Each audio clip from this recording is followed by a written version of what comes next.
How about a little reaction to Week 11 before we get into some early Week 12 looks, one of which I like quite a bit. But let's start with the Week 11 reaction. Larry, give me your biggest takeaway from what you saw yesterday and Thursday, perhaps. It wasn't one of the marquee games in a loaded slate, but the Miami Dolphins scored 30 points for the first time all season, and Tua looked completely healthy, leading 3 long drives of over 7 minutes. And this team is healthy up front with Sealer and Calais Campbell wreaking havoc, and I like their odds to make the playoffs. Plus 310, you can get this bet. Look who they have next. They have the Patriots coming to Miami. They have 2 games against the Jets. They have another game against the Browns. They also have Packers, Texans, and 49ers. Admittedly, those are more difficult games, but I'm giving those first 4 as basically lock wins to get them to 8-6, and maybe they take 2 of those 3. The 49ers are pretty banged up right now. I just think the Miami Dolphins, and Mike has talked about this all season, that we're not evaluating them properly because of how many games Tua missed. Yeah, and what's interesting, too, is there's some teams competing for a wild card spot, like the Cincinnati Bengals, for example, who just keep racking up losses. That's going to help Miami's case to make the playoffs as well. And speaking of Cincinnati, here's my big takeaway. I mean, I could come here and say, and we've talked about like the Detroit Lions being great, maybe the best team in the NFL. Their odds to win the Super Bowl are actually shorter than any other team. We could talk about the Chiefs or the Bills. I'm starting to look at some of these second tier of teams, particularly in the watered down AFC, teams like the Chargers, who just dispatched the Bengals yesterday. I'm starting to think these teams are actual potential contenders behind their defense and behind a healthy Justin Herbert, who was led by Harbaugh here. I mean, I just think this team, again, Justin Herbert has had a checkered career from an injury history standpoint. This guy is healthy and he's slinging it to very average receivers behind a very good, solid defense. I think this team could make some noise. So I think our eyes should be on maybe that second tier of AFC teams behind, of course, the Chiefs, the Bills, and the Baltimore Ravens. All right, Mike, we're going to the NFC with yours.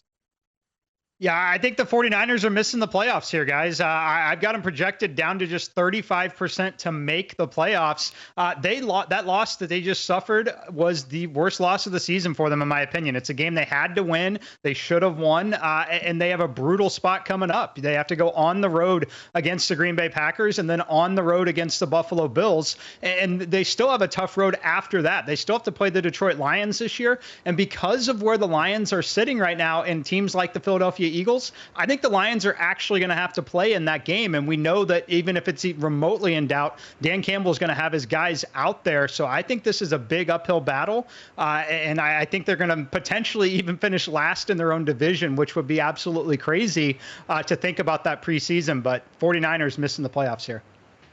It is crazy, but probably true. All right, let's talk about the Week 12 lines. Larry, talk to me about a team you want to fade looking at the Week 12 lines. The Detroit Lions, who just put up 52 points against the Jacksonville Jaguars. I mean, they are the toast of the town, deservedly so. They did whatever they wanted, but that's a dead team. I mean, I don't know if, as we're speaking here on live television, whether Doug Peterson is still the head coach of Jacksonville. Probably that news will come down any second because they didn't show up at all. And now the Lions have to go to Indianapolis, which got a huge spark from Anthony Richardson and the comeback win and the way that he won the game, plowing into the end zone, bowling over defenders. That's a huge win, and you're giving me over a touchdown on the road. I'm not saying the Lions don't find a way like they did in Houston. They found a way, but they didn't cover that game. So we just got to be careful with the Lions. As great as they are, they can blow out these teams like Tennessee and Jacksonville by 30, 40 points. But Indianapolis, to me, is a solid team at home. It's too many points.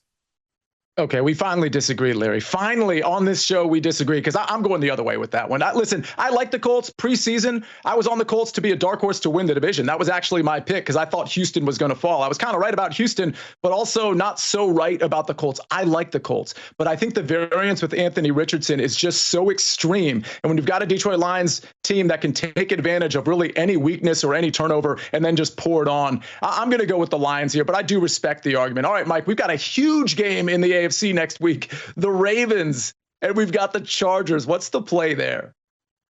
Yeah, the Harbaugh Bowl. I like the Ravens side. I'm going to fade the Chargers here. Find the 2.5s. I think this is mostly already moved to 3 here this morning. When I look at this particular setup, I know that the Ravens lost that game to Pittsburgh, I was pretty encouraged with what I saw defensively, though. I think they actually took a bit of a step forward defensively. So you look at what the Chargers just did on Sunday Night Football, and a lot of that, in my opinion, is just simply a product of the Cincinnati Bengals not being able to defend. We've seen it week in, week out with Cincinnati. So I think that the Chargers, while they're almost locked into a playoff spot, in my opinion now, I think that they're a good fade candidate at this particular number. And the Ravens side, I guess this is good news for Justin Tucker. There's no wind. There's no elements. We're in a dome. I think he can make some kicks again here. But Lamar Jackson is someone, I know that we talk about him a lot. He's still someone I want to back in some of these must-win situations. They had one situation like this earlier this year when they went on the road to Dallas. To me, this projects as kind of a must-win for the Ravens, because when you look at their schedule, they got the Eagles on deck after this as well. They could potentially drop 2 more games, and all of a sudden you're talking about literally fighting for a wild card spot in the AFC, which is just something unimaginable with this team. So I like him in a must-win. Give me the Ravens here over the Chargers. All right, we're taking the Ravens. Let's go to our best bet early going into Week 12. Let's talk about our best bet for Week 12. Larry, you kick us off. Yeah, I'll jump on the Packers laying 1.5 because the Niners, will they have Bosa? When he went out of the game, that's when Seattle mounted those 2 long drives in the second half. They couldn't get any pressure without him. George Kittle remains out with the hamstring. We'll see if he can come back. Trent Williams is playing on a bad ankle. This is a team that's top heavy. I mean, it's a great roster when you look at the top 10 players. They're superstars, but when several of them are injured, I think it's going to be a comfortable game for Jordan Love at Lambeau Field. Yeah, certainly a must-win. If you heard Mike talking about San Francisco earlier in the show, I mean, they absolutely have to figure out a way to win that game. Okay, so I'm laying the favorite. I'm laying the points with the favorite again on Thursday Night Football. By the way, I'm not that guy. You see my picks on SportsLine. I'm more of a prop guy than a sides guy, but I take unders. I take the dogs as well. But when the Steelers are walking into the Browns, the hopeless Browns who were supposed to just beat up on the Saints, which I didn't think that was going to happen, but certainly everybody else did, and you get absolutely blown away by the Saints, and you've got a Steelers team that continues to have a ton to play for, is just playing above their expectation in such a big way on both sides of the ball. Good luck, Jameis Winston. I know the weather's going to be bad in this game. I know that's going to muck things up a little bit, but I think the Steelers enjoy a nice little easy win here in the bad weather. So I'm laying the 3.5 points, maybe even 4 points, because that line is teetering between 3.5 and 4.5. All right, Mike, let's go to the NFC East. What's your play for Week 12?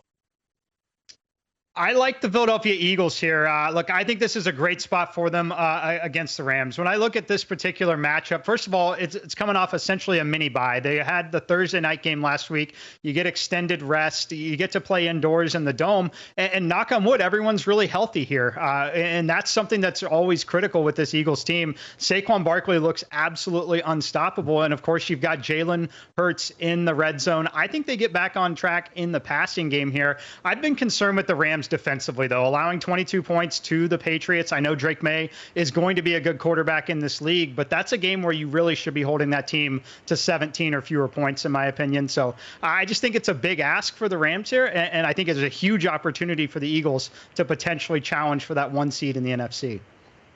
Yeah, certainly Detroit and the Eagles very much in play, have a lot to play for, probably down the stretch to capture that number 1 seed.